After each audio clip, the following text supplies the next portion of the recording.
Har Har Mahadev. Good morning, welcome and welcome back to my YouTube channel. મારી આ YouTube ચેનલને subscribe કરો, લાઈક કરો, શેર કરો, કોમેન્ટ કરો. આજે છે મહાશિવરાત્રિ. મારા માટે બહુ જ સ્પેશિયલ દિવસ છે આજે.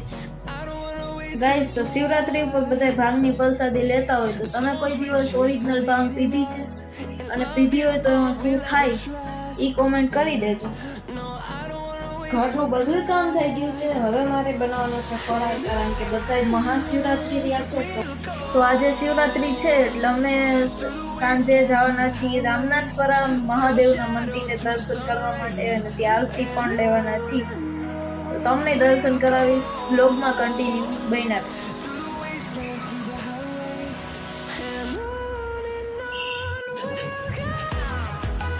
અને હા, તમે શિવરાત્રિ રહ્યા છો કે નહીં એ કોમેન્ટ કરી દો. દર વર્ષે જૂનાગઢમાં મેળો થાય છે, ત્યાં તમે કોઈ ગયા છો કે નહીં કોમેન્ટ કરી દેજો. હું તો એકવાર ગયેલું છું શિવરાત્રિના મેળામાં. અમે આગલે દિવસે ગયા હતા અને સાધુ સંતોના દર્શન કરીને સવારે પાછા રિટર્ન થઈ ગયા હતા. મેં રવેડી નહોતી જોઈ, કારણ કે રવેડી જોવા માટે તો અગાઉ આગલે દિવસે જઈને જગ્યા રોકીને બેસવું પડે, અને અહીંયા બહુ જ ટ્રાફિક અને પબ્લિક હોય એટલે અમે રવેડી જોવા નહોતા રોકાણા. તો ગાઈઝ, આવી ગયા છીએ રામનાથપરા મહાદેવના મંદિરે.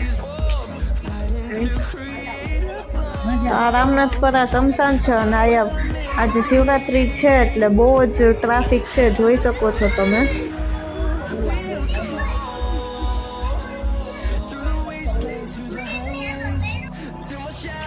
આ ત્યાં આવેલું મસાણી મેરડી માતાજીનું મંદિર છે.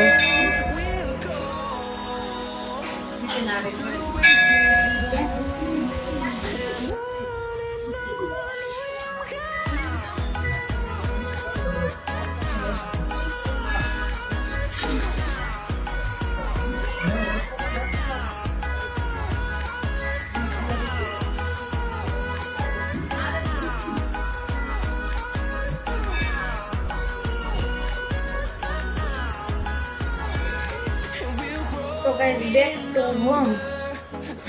ઘરે આવી ગયા છે. રામનાથ મહાદેવ મંદિર રાજકોટમાં જે શમશાન આવેલું છે ત્યાં તમે ગયા છો કે નહીં કોમેન્ટ કરી દેજો.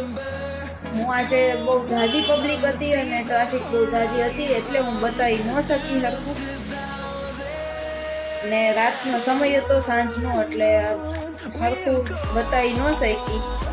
નેક્સ્ટ ટાઈમ અમે દિવસને જાશું ત્યારે એના ઉપર સ્પેશિયલ બ્લોગ બનાવીશ.